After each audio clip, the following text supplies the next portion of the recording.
E aí, gurizada, tranquilos? Olha só. Então, na semana passada, eu mostrei para vocês um pouco sobre probabilidade, foi bem tranquilo, na verdade. A gente falou brevemente, porque o tema, apesar de ser bem matemático, a gente não está focado tanto nele. E, especificamente, lembrei para vocês algumas formas de calcular matemática básica. Então, o que tem que fazer primeiro, o que tem que fazer segundo. E aí, o que a gente algumas questões para vocês resolverem e aprimorarem esse conhecimento matemático. Mas aí a pergunta que fica é a seguinte: a gente faz essas questões no braço realmente? Quando a gente vai fazer lá, a gente vai escrever no papel isso? Será que a gente faz isso no papel ou não? Então vejam bem, o que a gente vai fazer agora? Eu vou mostrar para vocês como se resolve essas questões usando o Excel. E o Excel é interessante porque boa parte das nossas pesquisas, boa parte dos nossos estudos daqui para frente vão ser realizados usando o Excel. Nós vamos precisar do Excel justamente para resolver essas questões de uma forma mais rápida, tá? Então vamos lá. Primeira questão, eu coloquei aqui alguns exemplos, eu gostaria que vocês visualizassem eles, que são todos os exemplos que tinham dentro daquele slide.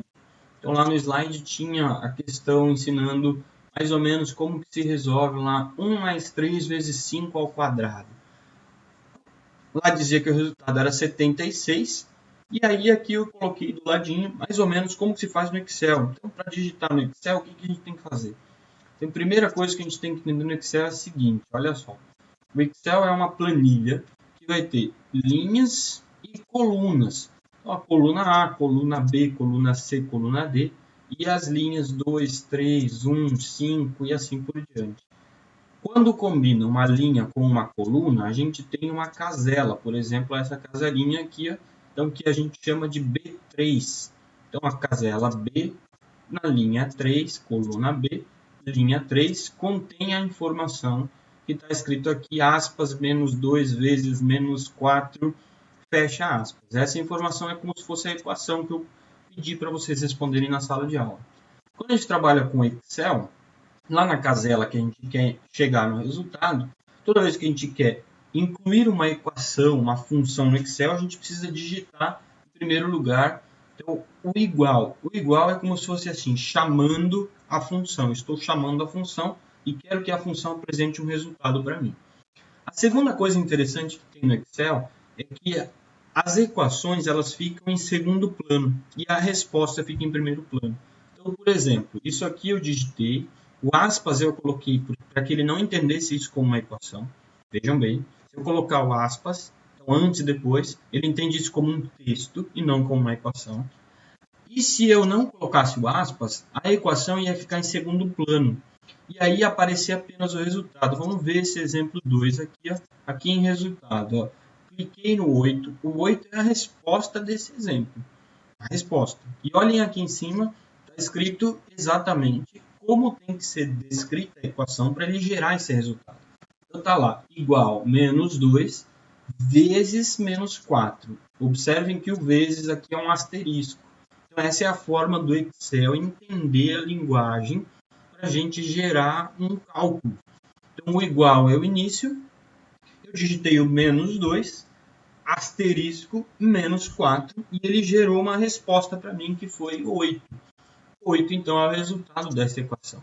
Então, olhem como fica fácil resolver as equações e como o Excel obedece aquelas regras que eu tinha passado para vocês. Lembrem-se, então, das regras. Regra do menos e menos, regra do menos e mais e regra do PODMAS, que então seria aquela combinação. O que faz primeiro, o que faz depois, tem uma equação grande, não tem. Muitas vezes isso vai ser necessário. A gente não trabalha com programação, nem com matemática, mas a gente vai acabar utilizando em alguns casos. Por isso eu demonstrei aqui. Por que isso é interessante? Olha só a velocidade que a gente pode fazer. Se a gente souber digitar estas funções no Excel, a gente consegue chegar naquelas respostas facilmente. E aí fica bem mais fácil entender. Então, a primeira das questões que eu passei para vocês era qual a probabilidade de lançar um dado e cair um número na face 1, na face superior. Caiu o número 1 na face superior. Então, jogou o dadinho, caiu o número 1 em cima. Qual que é a chance disso acontecer? A chance disso acontecer tem que ser dividido, então, o evento que você tem interesse pelo número de possibilidades. Isso está fácil de fazer. Então, o evento era o número 1, ou seja, uma das possibilidades. Existem 6. Então, eu divido 1 por 6. 1 dividido por 6, está aqui, ó. Como que a gente digita? Vou fazer para vocês observarem. Igual 1 dividido por 6. O dividido é um sinal de barra.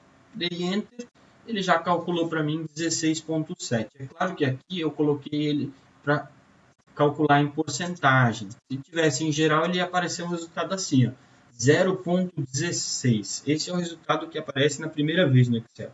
Então, logo que você colocar no Excel esse tipo de cálculo, vai aparecer 0,16. Se você quer esse resultado em percentual, existem duas formas de fazer isso. A primeira seria colocando um parênteses aqui e depois multiplicando por 100. Ele já vai dar resposta em percentual. Mas essa opção é uma opção, apesar de ser interessante, não é a opção mais bonitinha estética. E o Excel fornece as possibilidades de você alterar esse conjunto numérico para outro tipo de formato. Então, vocês vão clicar aqui nessa parte onde está escrito número, na parte superior do Excel. Alguns Excels vão ser diferentes, esse aqui é o 2013, mas isso aqui já tem desde 2003 no Excel. Você vai clicar nessa parte estilo de porcentagem. E olha, já tem até um atalho aqui, ó. Ctrl Shift porcentagem, ele já vai transformar em porcentagem. Então você pode fazer isso usando um atalho do Excel, que é Ctrl Shift e o 5, que é o indicador de porcentagem. Aqui ele está dizendo que foi 17%, mas tem uma casa decimal. Então, se a gente for observar, são 16,7% aqui arredondado. Tá? A mesma coisa a gente pode fazer quando a gente calcula a segunda questão, que é qual a probabilidade de lançar um resultado, um dado, e duas vezes cair a face superior do número 1. Ou quando você lançar dois dados ao mesmo tempo, por exemplo. Qual que é a chance de cair 1 e 1? E aí, para fazer esse tipo de resultado, a gente tem que multiplicar a chance, porque a chance é muito menor de ela acontecer. Ela nunca vai poder ser maior nesse caso. E aí você tem a chance do primeiro, que é 1/6, vezes a chance do segundo, que é 1/6 de novo. E aí você multiplica isso, o resultado vai ser 2,78%. Então essa é a chance de cair duas vezes o número 1, caso você lance duas vezes o dado. Na questão 3, vocês tinham que resolver menos 2 vezes menos 8. É tranquilo de resolver. Quando multiplica dois números negativos, o resultado vai ser positivo. E ele foi então igual a 16. 18 e 16 é a mesma coisa que fosse fazer os dois positivos. Lembre-se da regra do menos e menos. Já na quarta equação é uma combinação de coisas que vocês têm que resolver. Menos 2 vezes menos 6 mais 3 vezes 2. E aqui é interessante saber o que tem que ser feito antes, o que tem que ser feito depois.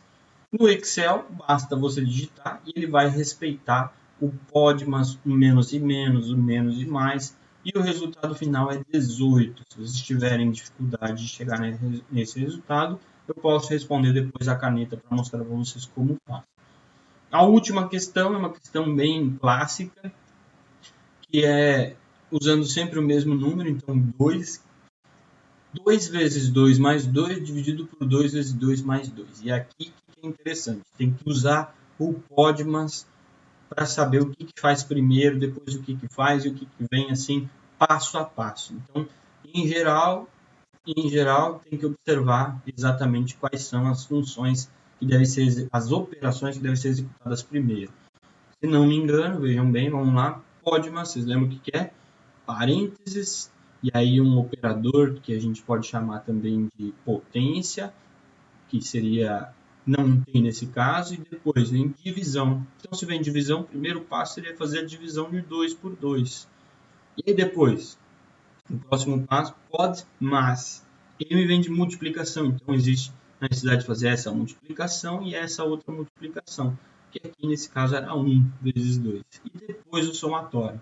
Então, primeiro divisão, depois multiplicação e depois soma tudo. No final, este resultado vai ser igual a 8. Então, quando eu escrevi aqui no Excel, igual 2 asterisco 2 mais 2 dividido por 2 asterisco 2 mais 2, o resultado já respeita esta regra matemática e me encontra como resposta o valor 8. Então, o que eu peço que vocês realizem daqui para frente? Tentem usar o Excel para responder os questionários que eu passo para vocês, a não ser que eu mencione que é para fazer esse questionário no braço, ok? Mas de maneira geral eu não vou sacanear com vocês. Vocês podem utilizar, claro que deve até inclusive utilizar o Excel. Ainda hoje eu acho que eu vou gravar mais uma aula para vocês mostrando uma outra utilidade do Excel, mas primeiro eu tenho que passar a aula do slide, que é sobre tipo de variável e sobre como usar o Excel para mostrar para a gente ou para calcular, estimar algumas coisas, beleza? Então fiquem atentos que essas aulas vão ficar disponíveis essa semana para vocês e vocês têm mais uma vez uma semana para responder as questões ou resolver alguma coisa dentro dos programas estatísticos, beleza? Muito obrigado e até breve.